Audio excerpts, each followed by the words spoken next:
speaker is the Honorable J.S. Malema. Thank you very much, Speaker. Mr. President, we must begin by expressing our deepest disappointment in you as an individual who has been celebrated as one of the architects of the Constitution of South Africa.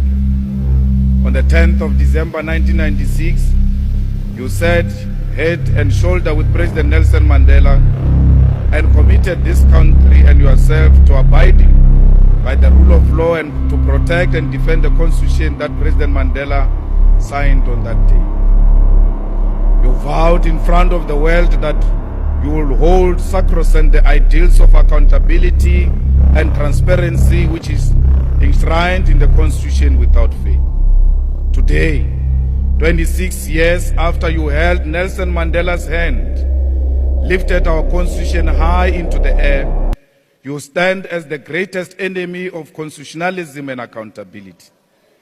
As a so-called architect of the Constitution, you have resolved to take Parliament of South Africa to court to avoid constitutional obligation of accountability.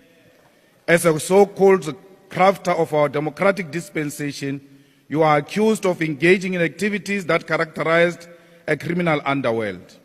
As a so-called champion of accountability to masses of our people, you today avoid scrutiny and questioning like a fugitive.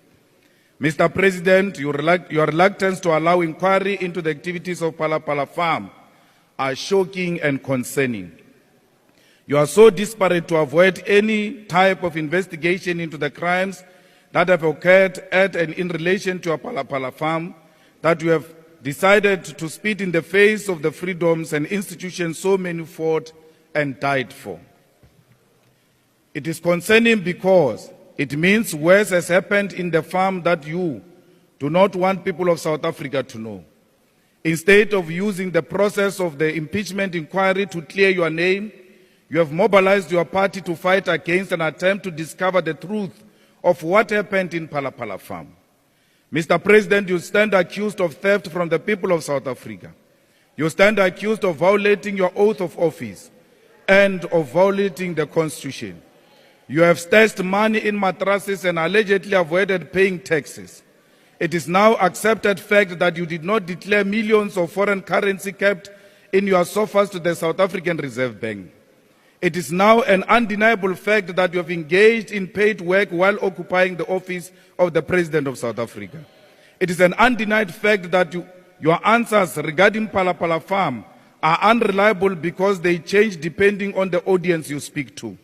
It has become clear that you have no intention of taking responsibility for the crimes of Phala Phala Farm because at every opportunity you blame vulnerable staff members of the crimes, staff members who can only operate under your instructions. If you are not blaming staff, you are compromising investigative institutions and casting aspersion on those who make damning findings. You have degenerated and you are clinching to power under the instruction of a faction that is desperate to control the levers of state power at the expense of the people of this country.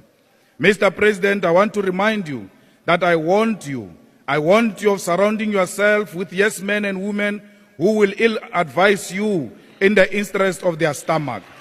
I warned you that you should not allow factionalism to dictate the decision you take when it comes to South Africa. I warned you that the Ruperts and the Oppenheimers will not be there to defend you when we ask you to account for decisions you implement on their behalf. I warned you of how patronizing factions can be because they will never tell you the truth. Now you have decided to take your very own parliament to court because you have allowed factions to guide your decision-making instead of your integrity and conscience.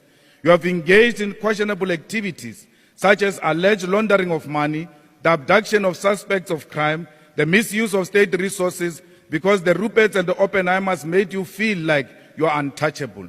Today, we are touching you because you are not in the pockets of your faction or your handlers. We are touching you because we knew that white monopoly capital will use you and toss you aside. Mr. President, you should be ashamed that you have become the enemy of what so long defined your legacy. Mr. Cyril Ramaphosa, we declare without fear of contradiction that you are an enemy of the Constitution of South Africa. From today, you will be treated like a real constitutional delinquent. No amount of numbers can intimidate us into silence. We have done this before, we will do it again. What if the President of South Africa is a spy? What if the spy is paid in foreign currencies? Why are the members of the ruling party not concerned to want to find the truth if their president is not in the pockets of foreign agents? What have you become so much that you are scared to hold one individual accountable in defense of our Constitution? As we sit here today, you have an opportunity to choose an individual over the Constitution of South Africa, to choose thuggerism over accountability. But all of you must know that history will judge you harshly. It is this man who held the hand of Nelson Mandela and said the Constitution of South Africa is above all of us. Today is the same man who's peeing. I know that there's a great deal of interest in my answer to this question. And I'd like to say that without appearing like I do not want to answer questions, that I do not want to be accountable, I should say that, as I indicated before, and indicated it even in written replies to members of this House, and also indicated it in the debate on the presidency budget vote, as well as in statements on various public platforms. I stand ready to cooperate and also to give an explanation and to cooperate with any investigations on this matter. Now, investigations are ongoing by a variety of agencies. And I must say that the focus that the various agencies are putting on this matter demonstrates the importance of this matter and the way they are dealing with it.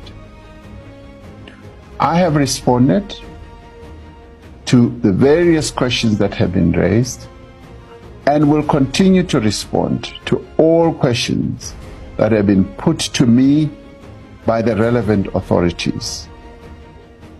Now, in the course of what they are working on, the authorities have said it's best if they deal with all these attendant matters to this theft that occurred at the farm and be able to address every issue. And I've been counseled and advised that it is best to address this matter when those processes have been done. And I'd like to say, I stand ready, Honorable Speaker, to, as people have said, take the nation into its confidence. I stand ready to do so, to give an explanation. But for me, it's been important that this matter having occurred, that I should give space, stand back, and allow the various agencies to deal with this matter as thoroughly as I believe they are doing. Now, there are clearly individuals and organizations that seek some mileage out of this issue. And the most appropriate response from my side is for the law to take its own course. It is, for me, important that due process is followed, including the process that is going to unfold in Parliament. And I'd like to say, and will be ready to be fully accountable. So I stand here as Cyril Ramaphosa, not being unwilling to be accountable, want to be fully accountable. And I'm saying once again that I'd like, and it's important, and even those who are dealing with these matters have said it's important that we're given space and time to deal with all the aspects of this matter. And it is upon that process reaching whatever point of either conclusion that I will be able to speak out on this matter. And that is my submission. And I say this with the humility that I can place before this House. Thank you all.